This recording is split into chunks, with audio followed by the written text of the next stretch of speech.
Эң жакшы дос китеп. Бактылуу жашоонун себептеринин бири китеп окууга убакыт бөлүү. Китептен пайдаланып акыл эсти өөрчүтүү. Китеп окуганда рахат берип илимиңди өөрчүтөт. Тилиңди тууралап, туура жолду көрсөтөт. Сөз байлыкты көбөйтүп, напсиңди да тойгузат. Көкүрөктү кенен кылып, баатырдыкты көрсөтөт. Тарыхтан да кабар берип, падышалар кандай болгондугун билдирет. Эч кимден укпаган белгилүүлөрдү таанытат. Китеп окууда чыгаша болбойт.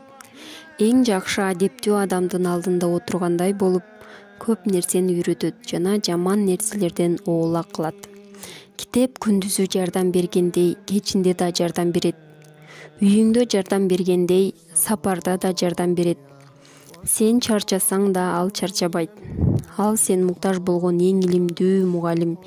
Эгер бир сабакты калтырсаң, сенден ошол сабактын пайдасын өзүнөн өчүрүп койбойт. Аны таштап койсоң капа болбойт. Качан китепке кайрылсаң, жардамын аябай бере берет. Эч качан жаман жолдош болуп зыянын тийгизбейт. Бекерчилер убактысын бекер өткөргөндөн көрө китеп окушса, пайдасын көрмөк. Анткени алар китепте көптөгөн пайда бар экендигин билишпейт. Китеп окууда адамгерчилик, намыстуулук, дин илими, дүйнө илими, Кудайды таануу алдыга өнүгүү бар.